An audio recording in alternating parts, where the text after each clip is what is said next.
na dnešnom krásnom posedení z príležitosti Dňa úcty k starším. Dovolte mi, aby som medzi nami privítal tých, ktorí nám prišli naše dnešné posedenie spríjemniť. Vítam medzi nami mužskú folklórnu skupinu Košickí parobci z Košic,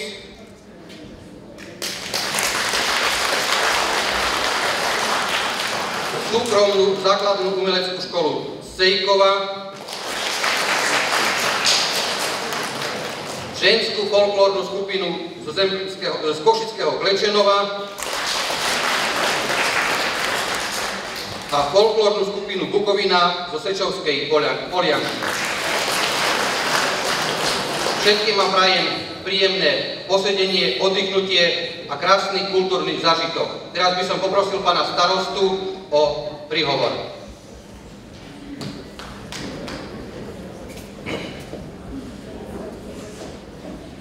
Prajem vám príjemný deň. V našej obci každoročne organizujeme posedenie s našimi staršími občanmi. Touto milou slávnosťou chceme vyjadriť naše úprimné poďakovanie a úctu za prácu, pomoc pri výchove detí a vnúčat, za milé slova a povzbudenia za kladný prínos pri rozvíjaní našej obce. Viem, že sa tešíte pri týchto posedeniach, kde vám každoročne pripravujeme pekný program s pekným slovom, piesňou a tancom, aby ste si domov odniesli tie najkrajšie zážitky z tohto dňa. Veľmi ma teší, že sme pre vás mohli urobiť kus práce nielen po tej technickej a stavebnej stránke, kde sme zveľadili našu obec a upravili niektoré priestranstvá do podoby parkov alebo malých námestí, ale urobili sme kus práce aj po tej sociálnej stránke, kde sa nám aj v tomto roku darí pomáhať pri zabezpečovaní, dotovaní a roznášaní stravy pre osamelých, bezvládnych a sociálne slabších spoluobčanov. Ja som presvedčený, že to chápete, že aj za veľmi priateľných finančných poplatkov je na škodu, že to nevyužívajú viacerí, že si naši dôchodcovia a invalidi bezplatne môžu aspoň raz v roku užiť termálne vody v Maďarsku. Ďalej sa naši dôchodcovia majú možnosť zúčastniť pri nákupoch v Maďarsku a Poľsku za menšie cestovné, niekedy aj bezplatne, a nakúpiť si lacnejšie potraviny, ošatenie a rôzny iný tovar, čím si ušetria finančné prostriedky. Aj naďalej poskytnem finančnú hotovosť postihnutým občanom našej obce. Ako som už v minulosti povedal, že mojou prioritou bude aj naďalej starší občan. Stále ma to drží tým smerom, kde sa pozerám a zaujímam o to, aby naši dôchodcovia prežívali dôstojnú starobu bez strachu, v bezpečí a aby sa im ako najkritickejšej skupine pomohlo aj v časoch hospodárskej a finančnej krízy. Tým nechcem povedať, že iba jednoznačne starším spoluobčanom, pretože aj o mládež treba dbať. A ja si myslím, že tí, čo trošku sa pohybujú viacej po Cejkove, vidia a vedia aj to, že naša mládež má dneska okrem krčmy možnosť športovať na multifunkčnom ihrisku pri futbalovom štadióne. Máme fitness centrum v budove obecného úradu s malým klubom, televízorom a DVD prehrávačom.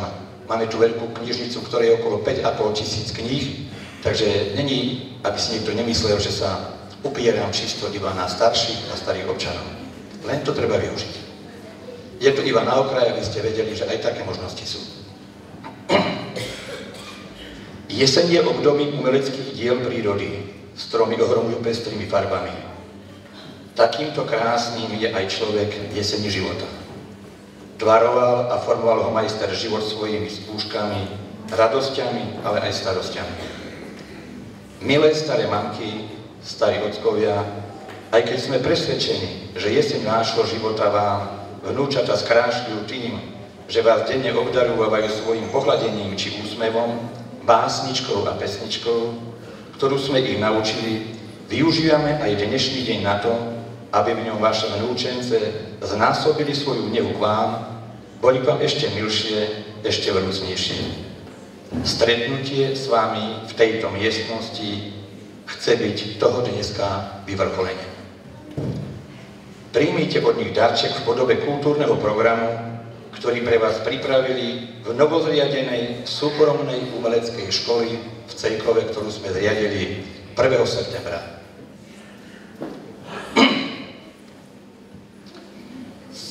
S radosťou a potešením, okrem našich detí, sme pre vás pripravili veľmi bohatý program aj staršími účinkujúcimi z Košíc,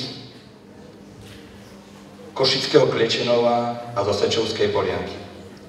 Želám vám z úprimného srdca pevné zdravie, ale aj skutočné ľudské uznanie, vďaku, úctu a lásku od vašich najbližších. Ďakujem za pozornosť. Detko je môj kamarát, vie sa so mnou hrať aj smiať. Babička, tá rada nás má, varí, pečie a veru aj stará sa. My ju za to radi máme, pošteky jej za to dáme. Obo si ich vážime, pretože ich ľúbime.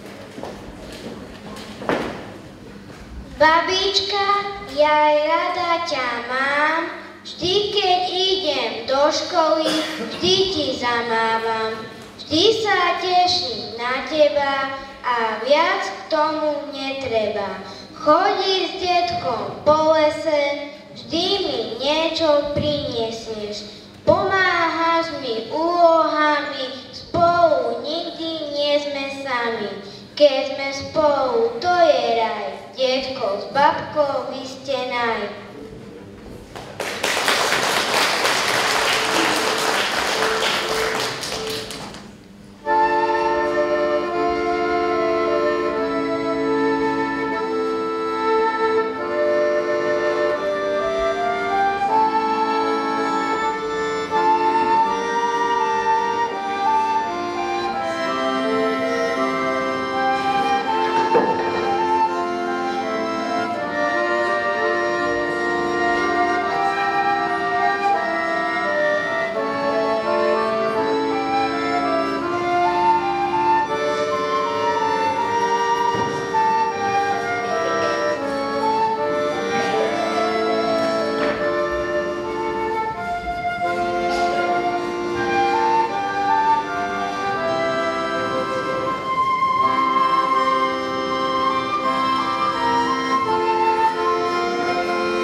je